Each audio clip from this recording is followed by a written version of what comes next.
Well, good evening, ladies and gentlemen. Thank you for, is that on? 1, 2, oh yeah. Thank you for letting me come back. I'm just listening to the thing there with about liberty. That's a strange word because people have said to me that liberty is something somebody gives you. They give you the liberty. Yeah. So that's sort of admitting that somebody actually is above you, as opposed to freedom is something that you just inherently have, just to point that out. So have a word with Voltaire, would you? Dig him up and say, oi, mate. But I may be wrong. I mean, what do I know? I just run a YouTube channel. I'm just nobody. So now, by popular demand, I thought I'd just get this out the way because people will ask, you know, oh, Richard, you've got to do that thing, you know. And in those people who've never... Is anybody here who doesn't ever seen anything that I've ever done before? Just this one gentleman who's looking at me with a very, very long, drawn face. And I'm still trying... Can anyone tell me, who is the philosopher, very conservative philosopher, who died a couple of years ago recently, into aesthetics and all of that? Very famous man, appeared on the New Culture Forum quite a few times. Yes! Roger Scruton. There we are. I was having a lovely conversation. Right-wing Tory, is that no good? Well, it was not. He had nice things to say about... Oh, he died anyway. Anyway, apart from that, just sort of mention. A lot of people do, you know. So some more quickly than others these days, but and long before their time. Anyway, for those of you who haven't seen this, I just thought I'd get this out the way. This is a suitcase I bought in a second-hand shop some years ago, and I used to, for those that don't know, I used to do lots of street theatre and corporate entertaining and gala shows and all that kind of crap. And I used to juggle and unicycle and all of those things, and the kids that would come along would just go, oh, I can do that, mate. You know what kids are like, 13-year-olds are going through puberty, and they've done it all. They've done everything. And it didn't matter, you could do anything, and they weren't impressed until I brought out my second-hand suitcase, briefcase. It's not a suitcase, there's only my briefs in it. And I used to do this thing where it would get stuck and people, and the kids themselves would go, oh my God, how do you do that? And because I said it was on a string, which of course it is, up there somewhere. And I would do all this, and I knew that people would say, if you don't bring your suitcase, we want to see you do that thing where you do that nonsense. Whoa! So I thought I'd get it out the way nice and early. It's all right, don't rush to help, will you? So get back down.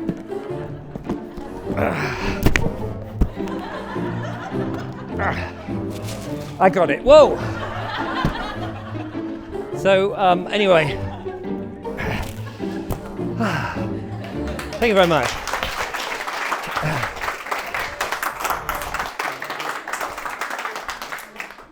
I'll just tell you a little bit about myself because a lot of people do ask me, you know, you, with a YouTube channel, I told you about the landscape, the heritage and nature and the fun of making videos and things and how this is related into mime as well.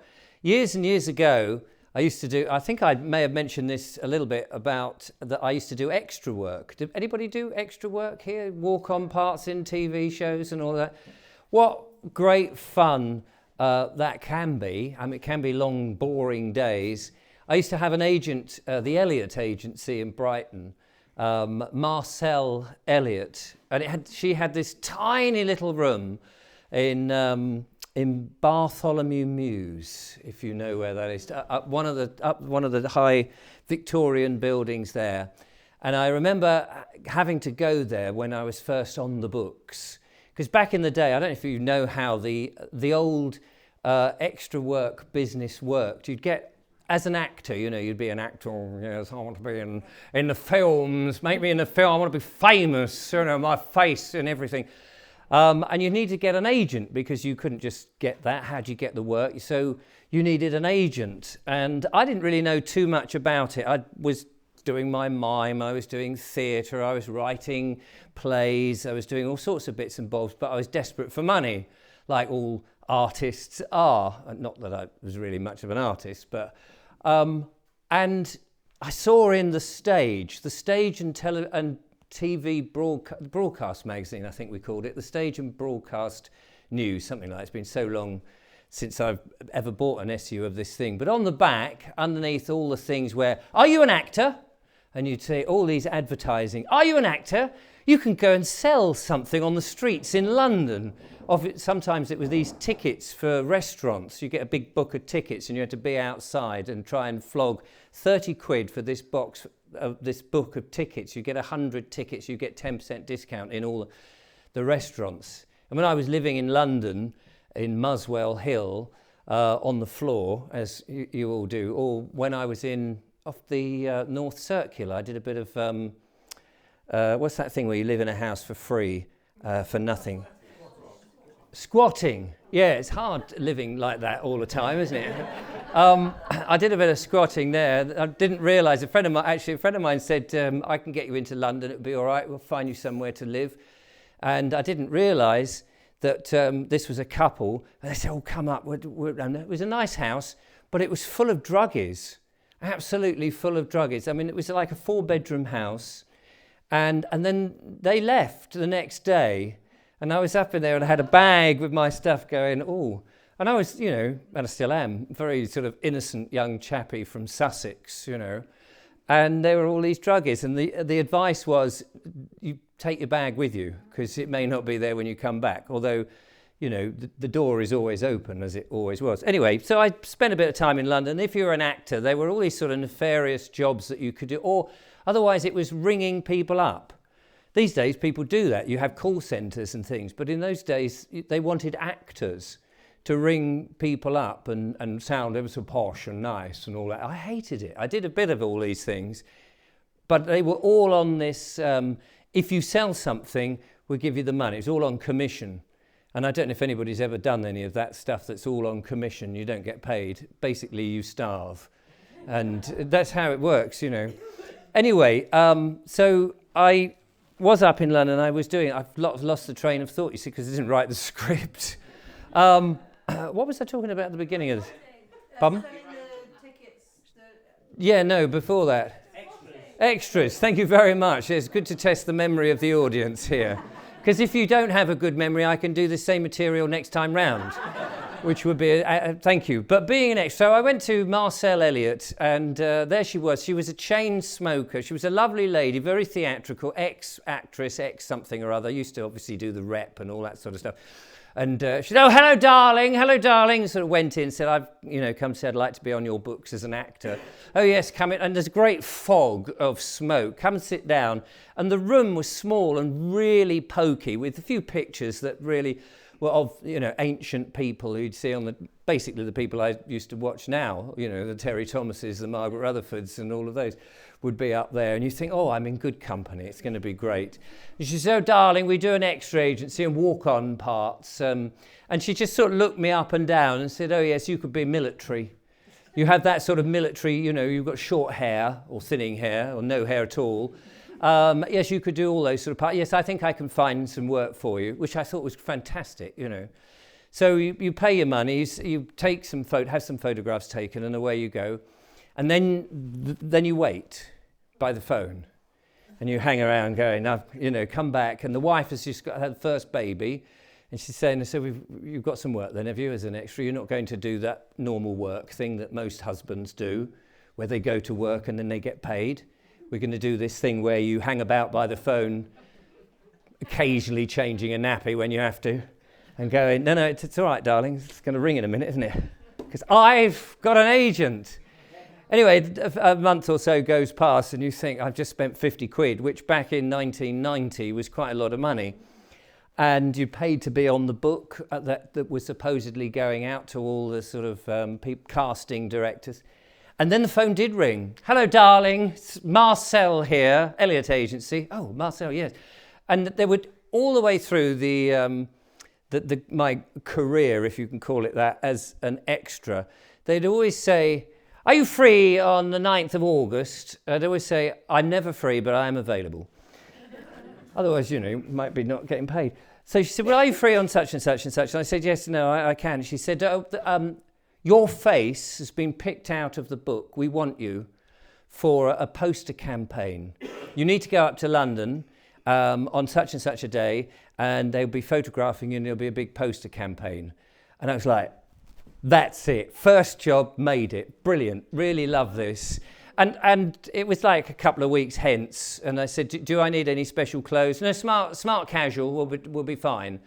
It's for Polaroid. It was a big advertising for back in the day when, you remember Polaroid, those, of course you do, shake it and what have you.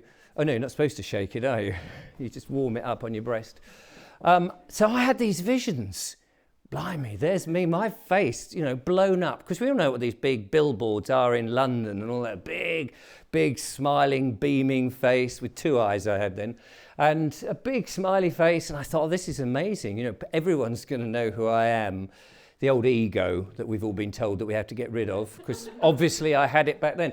And it's like, oh, yeah, this is going to be marvellous. And of course, I was very excited about this. And I was like, what shall I wear? Shall I wear this or shall I wear the smart casual? What does that really mean? What is smart? I mean, what is smart and what is casual? What's casual to me might not be casual to somebody else. I mean, look at all the people in here. They're not very casual, but are they smart, So you sort of think, oh, blimey. Anyway, the day came, I went up to London. It was in Battersea. And I turn up at this, looking at this place in some road. Can't remember the name of the road now. And you're walking down and all the buildings look very shabby. And you're thinking, oh. But then, old photographic studios can look a bit shabby. You wondered what it was going to be. What was the photographer going to be like? Was he going to be kind? I was getting a bit nervous now because, they're going to probably pamper me and all of this and get me to stand in strange positions for this big billboard. What's he going to be? Holding a camera, presumably, and looking a cheeky smiley face that only I've got, apparently. And I turn up, and then there's a young woman at the door, and I said, oh, it's Richard Vobes here. Thank you very much. And she's looking down on a clipboard going, oh, yeah, if you could come through there and just go into that room and wait there, we'll call you when we need you. I thought, right, okay. And I went through, very excited, opened this door, and there's about 80 other people in this room. And what it was a stage with a ramped floor like this, and we were all supposed to be standing on the stage just looking at the camera in smart casual clothes, just smiling. That was it. And it was all over in a matter of seconds, really. It was like we all bunched up, and they took this photograph, and it was going to be, I never saw the billboard picture in the end, but it was just like, 100 million smiley faces you get from Polaroid. That was all it is. And I was brought down from up here, having got this agent of going, oh, they love me, don't they? They love. I've just been. It's divine intervention. I've been chosen. Obviously, I was chosen for a completely different thing. I didn't realise at the time, and so I've been brought down to there. And then you just get the sort of what they call the noddy work, which is all of that stuff where you're in the background and the star of the show would be doing something and you weren't allowed to speak because if you spoke, you would get money. But they would shut you up. No, you can't say anything because if you said anything, you get money. And if you said more than 6 words, you would become on the next thing up, Cat 1, they called it, Category 1. And that would be something like 250 quid. And there was the third assistant made sure on the set of the TV shows that I worked on that you never said more than 6 lines. You could come in and say up to 6 words. They might occasionally. When I used to do the bill, I used to be in the bill. Do you remember the bill? I used to be. You probably recognise me, of course. I was. They had a regular police force, and I was 192. I do remember the actual number of it. I was white shirt at the bottom of the corridor behind frosted glass. You probably remember that. Sometimes quite, crossing very rapidly. That was me, Also, noddy work, you'd be in there and you'd have a scene, perhaps the 2 main actors are over here, the camera's looking this way, and then behind, you might be in the front desk at the police station, and somebody would be a punter coming in to report a crime of some description, and then you were there going like this, and they were doing like this, and you were pretending to have this but you obviously couldn't say anything because the sound, the man with the boom and all the rest of it, you couldn't say anything, so you were just going, and there was lots of that nodding going, so that's how we came to be known as noddies. And I used to I did the bill for about 10 years, and I remember one day I was rushing up to Balby Road in London, in White City, and there were police around, and they had their little entrapment cameras, these handheld lasers. And I got done for speeding, and they flashed me down. They said, "Oh, excuse me, you've been speeding along this road." I said, "Oh, I'm ever so sorry." And I was looking at them very carefully. And as he was telling me, "Oh, you shouldn't be speeding along here. It's 30 miles an hour, and you've been going 70, and it's, it is early in the morning, and blah blah." And they realised that I was looking at them very strangely. And he said, "What? Can I ask you? You are very intently looking at me, sir." I said, "I'm looking at your uniform." And I said, "Oh, yeah." I said, "Well, in about 10 minutes, I'm going to be dressed like you with a cap, and I'm looking at your storno, because your storno looks much more impressive than the stornos." That's the name of the radio thing. I said, "They're much more impressive than the ones we get." And he was very confused. He said, "Not sure I understand what you mean, sir." I said, "No, I'm in the bill." "Oh, are you?" I said, "Do you remember what it is?" He said, "Oh, really?" And we had this lovely conversation about being in the bill. I said, "Oh, I'm just a background PC, and they've got these 2 sets, and there's this, and they do that." And he was like, "Oh, have you met up with Carver? Do you know?" And he was asking me all these questions. And anyway, at the end of it, so I was like kind of going, "Oh, maybe." He said, "But don't worry, sir, you're still going to have a speeding fine and 3 points. It's like, "Thanks very much. Thanks for that." I was buttering them up, you've got to take advantage of all of it. I remember the very first day when I did the bill. It was in the summer. It was a summer's day. And my very first day, you get measured up with the police uniform, 192 and all of this.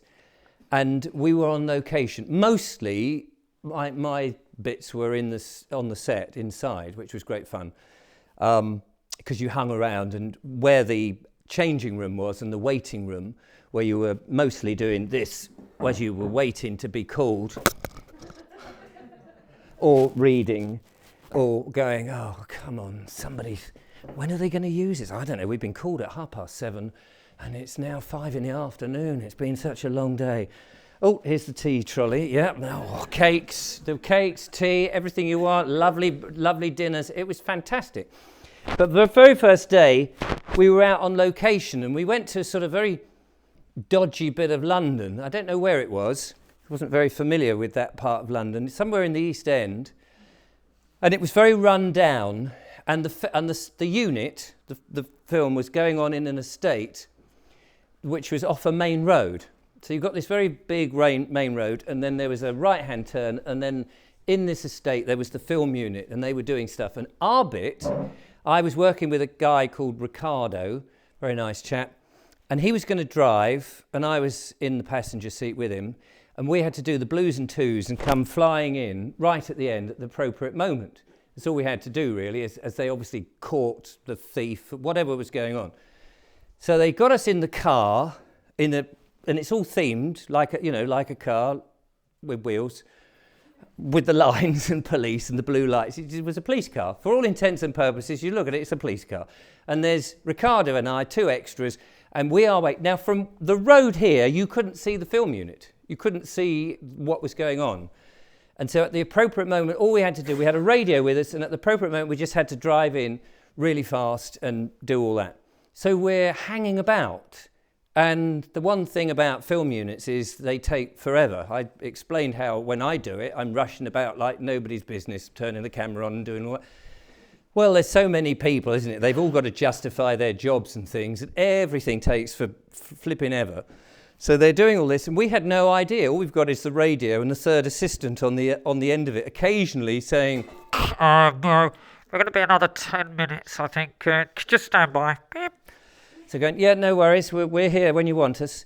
So we're sitting, it's a very hot July, August day, something like, I can't remember exactly, but I remember it was absolutely boiling hot. And we've got this police uniform on, the flat caps, ties, the whole business, jackets, and we're sitting in there waiting. And as we're doing this, and you can't see the film unit, you've got ordinary people walking up the street. And for the very first time, I realised how awful it must be to be a policeman, because you could feel the hatred. Back then, in the 90s, when I used to do it, and people would walk by and they'd look at you and sneer. You just felt, and it's like, no, we're not really police. We're just actors. The film, oh, yeah. And then people would come up and it's, excuse me, can you tell me where such and such is? It's like, no idea. And they go, no, that's not very good. Well, we're not real policemen. And they'd like look at you, what do you mean? we're extras. And they'd like, wouldn't believe, because they go, what do you mean? There's a film, yeah, you know, we're in the bill. Well, I don't recognise you from the bill. No, we're just background policemen. We're just like and they're just like, yeah, whatever. And they're off. Anyway, we're hanging about. This day's going on. Can you... Oh, we're going to be another 30 minutes. 30 minutes? Bloody hell. Take the jacket off. Hat comes off. Tie comes off. And you know, they're like the most slovenly policemen. And people are walking by looking at us, going, and this is what we pay our taxes for? Gee, and people are like, you must be ashamed of yourself. They said, we're just actors. Yeah, you look like it.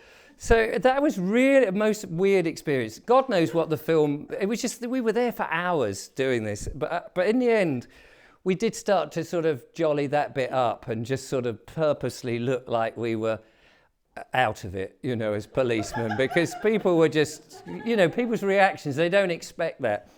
So that was good fun. Every now and again, you'd get the opportunity to say something. And as I said, if you say anything, you get a little bit more, like 20 quid. So any chance you could, so if somebody said, oh, we just need you to come in and put a file down in what was the inspector called now? I used to know it in, Eric Richards was the actor in, it'll come back to me. Anyway, in the scene, if you come in and you put something down. And so inevitably you would try and wangle to say something, because that 20 quid would pay for the petrol for the day getting up to London. It was just, we were being paid about 50 quid for a day. So that would take it up to 70 quid. Whew. And if they repeated it, when they did the omnibus, that suddenly doubled it, because you got the same money again for doing nothing, which was amazing. So you could sort of double your income. And so you'd come in and you just go, there you are, Sarge. And if you could get away with it and nobody challenged you, then you'd go back to the third assistant at the end of the... Oh, in so-and-so. I said, there you are, Sarge. I said, oh, did you? Yeah, nobody said it. And, oh, right, okay. So then they would put it down on the slate and you'd get that little extra money. If you rode a bike, if you could drive a car, or if you could ride a horse or anything like that in the extra world, anything, it would be called a special skill. So if on a set, any time somebody said, can anybody drive? Everyone's hand would shoot up like this, because it was the special skill was worth this extra 20 quid, you see. So people would go, and they would go, oh, yeah, you, and you. So you would, you know, people would be on cycles and things like that. I did the bill, that was a good one, and Campion.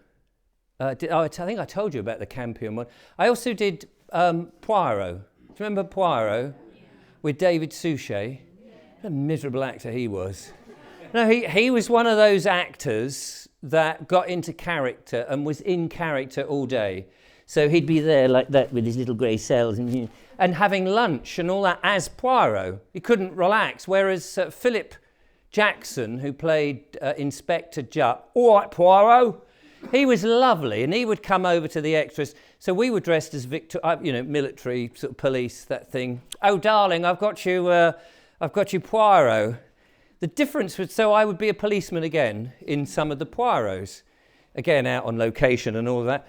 But the difference between the bill and Poirot was Poirot had very heavy, genuine wool outfits, you know, proper policeman's outfits, not these sort of nylon-y, lightweight things that the police were wearing in the 90s, because they would have to be replicas. So again, if you were out on location in that heavy wool, you were sweating. And it made me think, blimey, what did the police force, the original police force back in the Victorian period or the 30s, whenever Poirot was around, I mean, they were real men, you know, they were all hot and sweaty with the caps and all of that. And that was, I loved it. We did, a lot of it just sort of disappears into a cloud of, I can't remember which episode did what with whom, unless you did something exciting. And I did a similar thing on Campion. I can't remember if I told you about the Campion one in my last time. Who was here last time I was here? A few of you. I don't like to repeat the thing, but there's a lot here. It was a fun experience. Do you remember Campion with Peter Davison? Who was it was a 1930s detective. He was the guy in All Creatures Great and Small, and I think he did a Doctor Who before Doctor Who went woke and changed from a bloke. And now, Doctor Who is a bit weird now, isn't it? I don't know if you've seen the latest stuff or who it is. I don't even want to go down that road. For me, who was your Doctor Who? My Doctor Who was John Pertwee. He was the only doctor. When I know some people love Tom Baker because he was the longest one with his scarf and what have you. Who I met, by the way, Tom Baker, in Rye. Very nice bloke. I was out filming a Bald Explorer thing, and he'd been out of acting or just doing a few bits and pieces, voiceovers mainly. And he was just sort of this dishevelled character coming up the road as we were filming. Oh, are you filming? And he was like, oh, blimey, you're Tom Baker, aren't you? But I would love to have met John Pertwee. For me, he was the Doctor. All the adventures in Doctor Who was on the planet Earth, wasn't it? You had Sergeant Yates. You had who was the Brigadier? What was his name? Brigadier. Come on, you watched it. You just told me.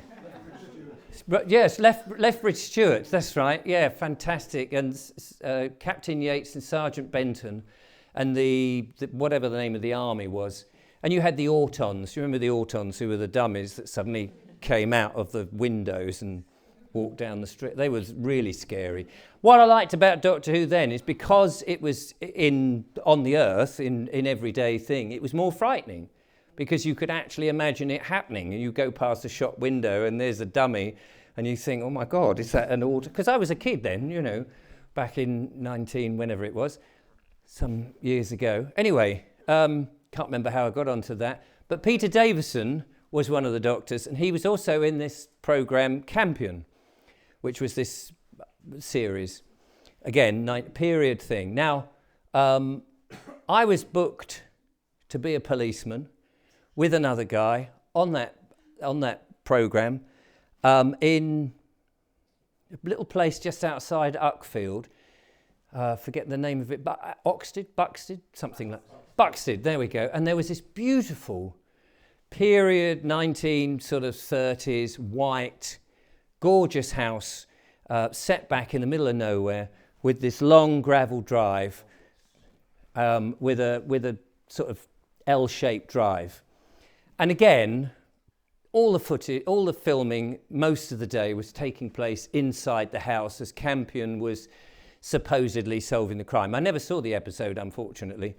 And we were hanging about as policemen. And the idea was, I'd been allocated to drive. And the idea was we would film Campion arriving at this house at the end of all the other stuff they had to do inside. Because obviously sometimes they film these things out of sequence. So we're hanging about not knowing, and it's very hot and all this, we're lying around. But it was all very secluded, which was fine. And they'd picked me to drive. You drive, okay, that's no problem. It'll be a vintage car, is that okay? Yeah, that's all right, it's a car. And it was this beautiful little black, very small little black car. And I was quite looking forward to it because it's an extra 20 quid, you see. And from Worthing, where I live, it meant I probably only spent me a tenner. So I'd have a tenner extra, to go back and feed the baby with. You buy a few nappies with a tenner back in those days. Not anymore. And so we hung around, and anyway, eventually I thought, and I said to him, is there any chance I could just have a practice? You know what it's like when you drive a car for the first time? It's a bit awkward, isn't it? And you're just trying to get used to where everything is and what it is. And of course they said, in the scene, you'll have Peter Davison next to you, there's another policeman and your yobbo, friendly chappie in the back, in this little thing. And I thought, oh, golly, I've got to drive a Star. It'd be nice to, just know how this car drives. He said, yeah, at lunchtime, the owner of the car will let you do it. Well, lunchtime came, and we all noshed out, and the owner of the car was nowhere to be seen. And so they carried on filming. And the third assistant says, no, it's all right, you'll be fine. You've driven before, haven't you? You obviously drove here, so you'll be fine. So the scene was that this was Campion rushing to the location, and the camera and the crew were going to be sat at the end of the L shape.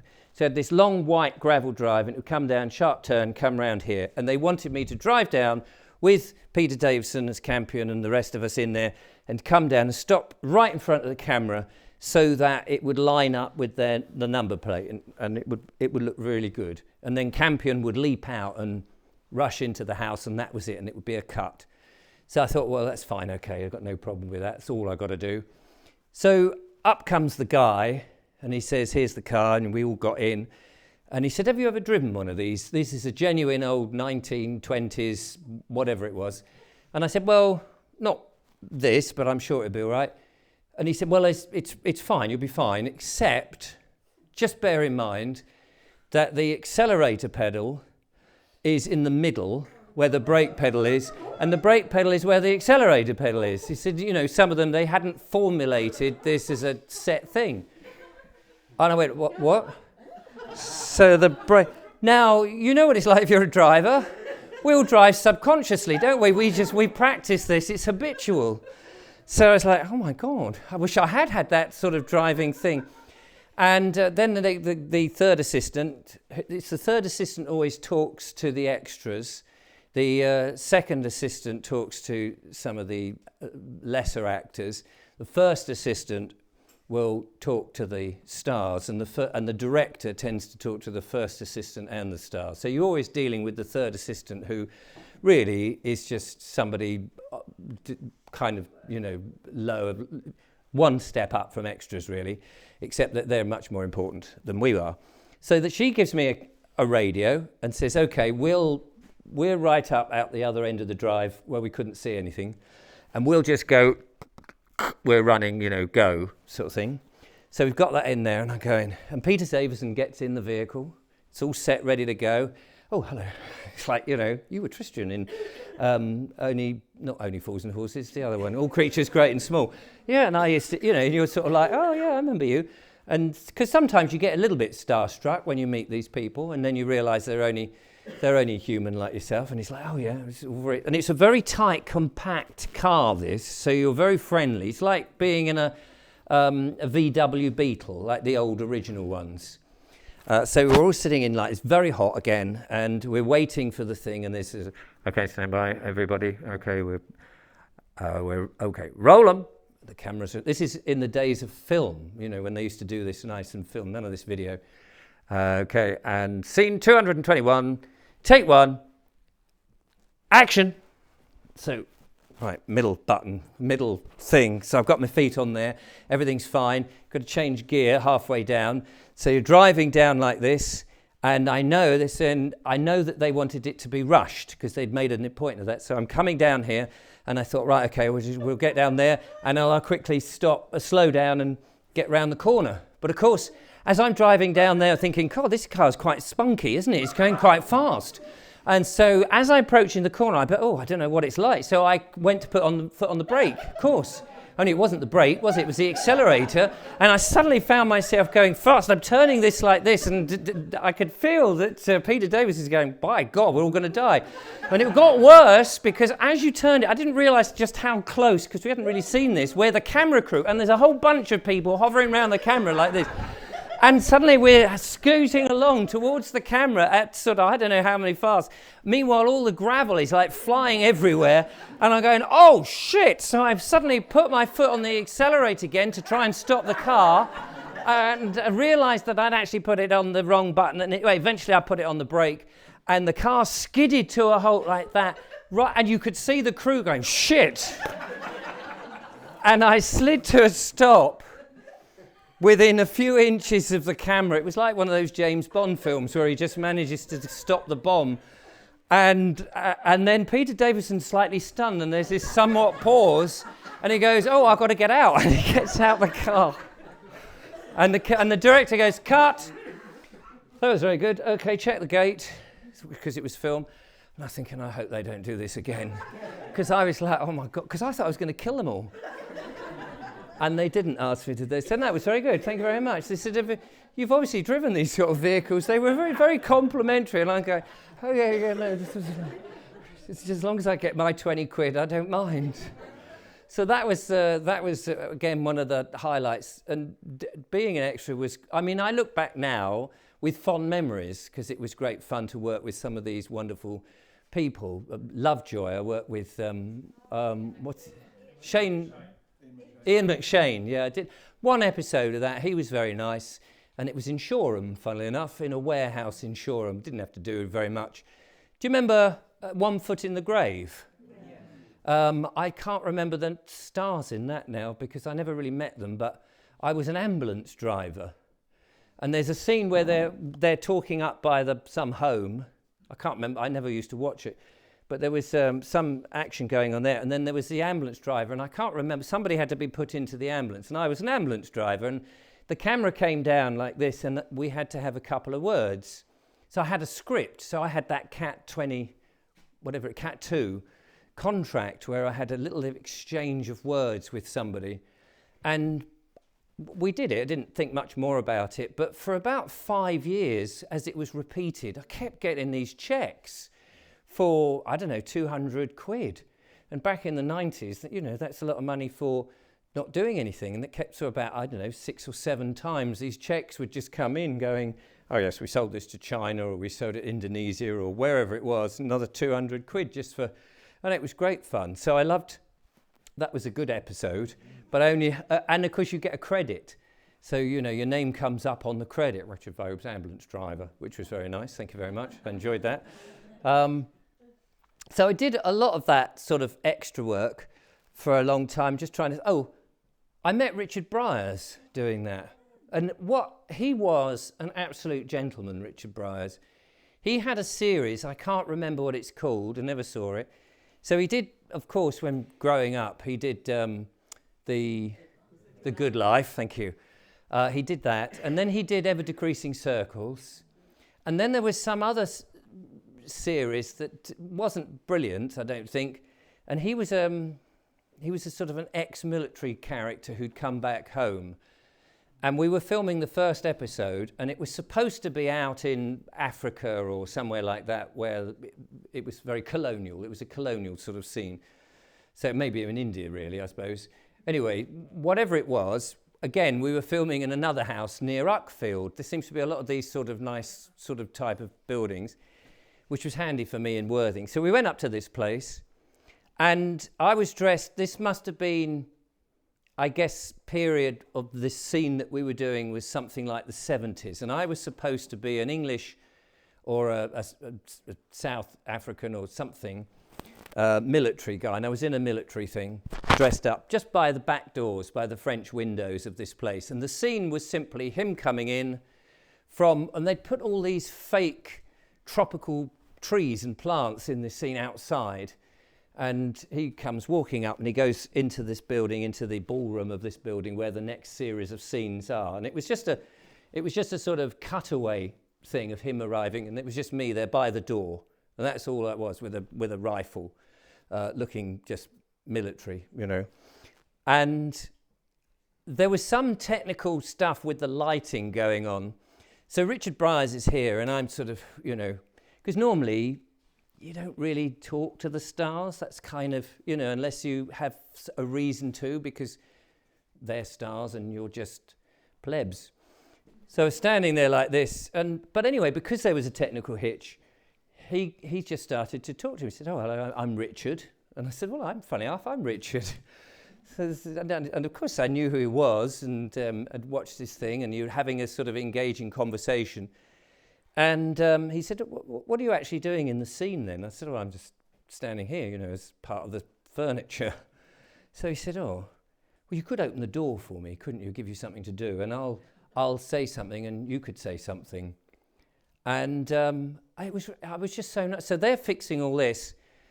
And then the scene we do the scene again, and as he comes up, I open the door for him, and he says, "Thank you," and I say something like, "Good morning, sir," or something, can't remember now, but it was just that, and it was just that sort of thing that he it was just so nice. He just treated me like a human, because a lot of the time you're not. You are moving wallpaper in TV, the extras. They don't assume you've got any talent. They don't assume you're anything. You're just there to sort of act as background people, non-playing characters, I suppose they call them. You know, you're there to be the jabbed lot. So, but it was the fact that he just orchestrated this. I can't remember now if I got any extra money, but it just made me feel important to be there. It wasn't just one of them, you know, a spear carrier type thing. So that was really nice. And so I did all that, but how are we doing on the time, by the way? Is it bedtime? Is it 9:45? 10 to 10. I'll make the next bit even quicker. Is that cowboy time, 10 to 10? Is it 10 to 10 to 10 to 10 to 10 to 10? So I wanted to be in television. Biggest mistake I found out that television was full of liars and egotists and full of moronic people, but it did take many years to discover that.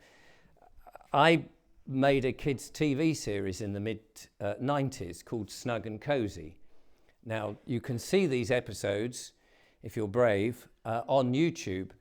And I had this idea for children's... I used to write all these children's television stories, you see. I used to write these stories and send them up because I used to love television.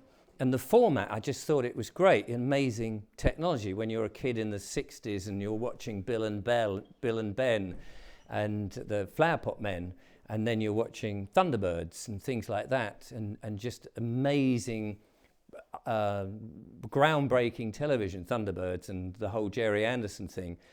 And then I'd watch Randall and Hopkirk, Deceased. Do you remember all of that? All of these, you know, all it takes you back, doesn't it? And I wanted to be part of that. I just loved that. I wanted to do it. And I had an opportunity to make a kids program. And going up to the Bill, when I used to do the Bill, I went past this furniture store called Snug and Cozi Furniture. And I just happened to think to myself, what a great name for two space aliens if they crashed their rocket into a furniture shop and they came out and they wanted to say, oh, we'll pretend to be English or British or humans. We need some names. We'll just call it Snug and Cozi, that will do. So that was the premise of an idea. And I sort of wrote up this little idea of these two 1940s B-movie style aliens or spacemen in silver suits, bald heads and all of this kind of caper with a rocket which was very 1940s. Bear in mind this was the 90s. And I wrote this up, and I basically, with a bunch of people, long and the short of it was, we made a pilot of this 10-minute pilot for a comedy. It was basically Laurel and Hardy in spacesuits. So a friend of mine was a big sort of chap, Nigel, and there was me, relatively slim. And in these spacesuits, we'd look more exaggerated, and so we were sort of a bit over the top. And I thought, you remember Pingu, that used to go like that and talk their sort of weird language. I thought, wouldn't it be great if we had Snug and Cozi speaking a space language of gobbledygook, because we could sell it round the world and make an absolute fortune, which would be great. Because our only competition really in that area was the Chuckle Brothers, to me, to you, and they were ancient then, and they seemed to get more and more ancient towards the end. But they never did any stunts. They would always fall out of frame, you know, and then cut to them on the floor. And I said to Nigel, no, we're going to do the stunts. We're going to do proper things, you know, because that's what kids love. They love to see all the real McCoy. So we made this TV series, and the aliens would talk in this gobbledygook. Cozy, you slimping slabber, what shabbat, you shabbat shim shabbat, this shim shabbat, yeah, you flipping flum flabbat. And we had to make up certain words. So we had an episode where we came across a JCB. In fact, we got a lot of complaints when it went out, actually, from parents saying it was making kids play with farm equipment or builders equipment. But we had this JCB, and the idea was, we thought, as aliens, this JCB was a yellow dragon. So we had a gruel flapper. No, that was a ghost. Actually, gruel flapper was a ghost. A tooth whistler. That's right, a tooth whiffler. So we had sort of names for certain things. So there was tooth whiffler. And this JCB, we played with this JCB, and at one point the JCB sort of springs to life. And you know the bucket, and it has the sort of clamping function. There's an English word. Function. There we are, not faction. Function. And it could have this snapping thing. And in the script that I wrote, the idea is it snaps up my bottom and lifts me up, and I'm dangling like this. And you can see the episode. And to do that, they got Kirby's Flying Ballet to do this. Now, Kirby's Flying Ballet was basically started for flying people in the theatre, like Peter Pan, you know, to be on these special wires and you would be able to fly around the stage. But obviously, they also then did stuff in the movies. And so in order to get me on this thing, they couldn't actually have a JCB snap my bottom, because clearly that would kill me. And so they wired me up on this Kirby's Flying Ballet equipment. So as I went up, I'm actually flapping about. You can see me flapping about. And then it takes me and drops me into a big heap of manure, which was quite fun. Bonk. But we would do lots of stunts. One of the other stunts that we did was we had a double bed. In the story, the little girl that's looking after them is moving house, and she's smuggling these two aliens into her back garden and into the garden shed. So they're going in the removals van, and they're hiding as the removal men are taking the stuff out of the removals van to the new house. So we're hiding in the double bed like this. And as you can imagine, the bed they lose control of the bed. It slides out of the van and hurtles down a hill. And we wanted to be on this bed hurtling, going, Cozi, as it hurtles down. And, you know, so that the kids would see the fun of the nonsense that you're all looking at me as if I'm completely mad. But this is the sort of thing I like to do. And and then the idea was, that originally I was going to say when it goes into a pond and it sinks. And I thought that would be quite fun. But the scenic director, the set designer chap who was working on it, he said, what about a car wash? I said, yes. It goes down a hill into a car wash, and the big car wash buffers come round and we get all tangled up in that. I said, that would be fantastic. So when we were making this series, we had to go up. It was all filmed in Scotland, so we had to go up to Scotland, and we were going around the locations. They were saying, this is a location for this scene, and this is a location, and we were just looking at the problems that we might have. Here's the hill we're going to film this on, and here's the car wash. And the problem that they had was they didn't want us, firstly, they said, we don't know how we're going to film you on the bed going down the hill. And I said, surely you just put the bed on casters and send us off down the hill. They said, yes, but it will crash and you'll get hurt. I said, but that's okay. Because to me, the most important thing was the filming and getting it in the can and doing that. That was, but they, no, we can't do that.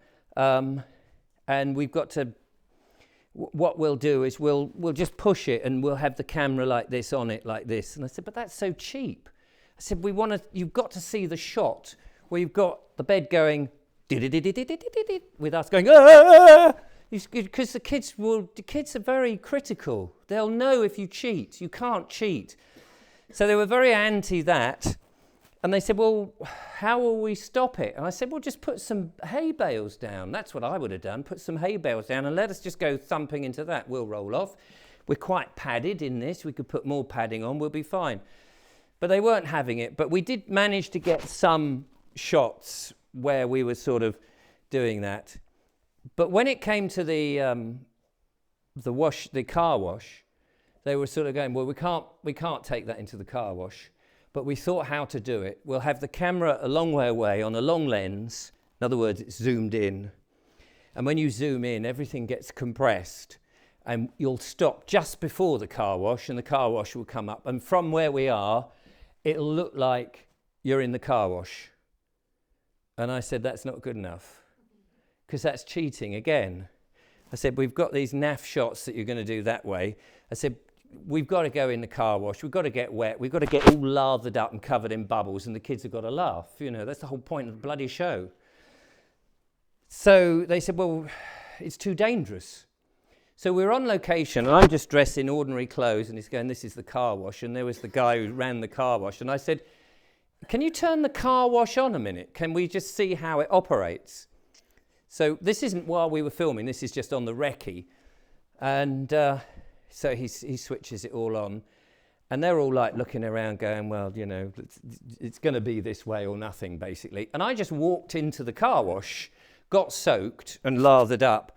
But because it's basically spinning string, this sort of plastic string, unless you actually really, you know, work hard, it's not that dangerous. I mean, you've got the thing coming down, but that's okay because you can be, honestly, it's not that dangerous. You're looking at me like I'm... So I got soaked, and I said, and they looked at me and they were like, blimey. And I said, well, we're going to do it in the car wash. It's as simple as that. We're going to do it. So I've got soaked. Look, you can see how... So we did it in a car wash. And at least that was one good thing. At the time, I know you all want to go home now, but you've got me going. At the time, I used to do a skill, circus skill called ladder walking. So you could get a ladder, slightly wider than normal ladder, climb up the ladder about that high with your feet up here, and balance. Because I used to do all this circus stuff, and you would balance, and you could walk the ladder across a room. And you'd see people at Covent Garden doing this sort of thing. And I'd learnt how to do this, so I could do it anyway. So I wrote it into the script that Snug and Cozi, who were in their shed, in bunk beds, the script called for a moment where Snug, and that was me, I was Snug, Cozi, you slimping slamper, would be climbing up or getting out of his bed in the morning, and the ladder would break away, and he would walk across the stage like that. And the idea was you get a wide shot to see me do this. And this is where I learnt that they didn't really care about the content. They didn't really care about making it really good. I wasn't allowed to direct the thing, which is why it was a complete flop. And the guy who directed it had done things like Emmerdale Farm, all the soaps, just trying to think of them now, I can't even think. What's the Coronation Street, EastEnders. He'd done all of these, so he was very much used to sort of headshots of people talking and all of this. And so we were doing this, and I was practicing, and he could see I could do it. And he refused to get the shot, which was the money shot, where it breaks away, and I'm walking like this, going, Cozi! Oh, Cozi! Help! All of this sort of nonsense. But in a big wide shot, so you'd see ladder, me, nothing holding me up. And all he did, in the edit, he just shot my head here, and then shot a shot of the legs. And you didn't see, and it was like, I can do the bloody skill. It's not like the Chuckle Brothers, where I just fall out of frame. I can do the sodding skill. Show it. But he didn't. And after that series, I got out of television, and YouTube has beckoned. And now I just sit on a chair and say, isn't it funny, the government trying to kill you? And here we are. So, ladies and gentlemen, a little bit of info about the world of the extra and television. So anyway, thank you so much for coming along to Hope. I have to tell you, the next one's on May the 18th, I think it is. Is it May the 18th? Yes. Yes. It's May sometime. It might be the 18th. May the force be with you. May the humour stay. Keep your vibrations high. Stay jolly and fun. It may get rocky in the next few months. And if you're paying your council tax, just be aware, if you're not paying your council tax, I should say, there is some good news coming. I think there's going to be a revelation of the fraud in a big way. That's all I can say. I've been talking to somebody about it, and he's got an FOI, which blows the whistle out of everything. So we're just piecing that together, which will be a good revelation. Anyway, thank you so much. If you enjoy it, cheerio.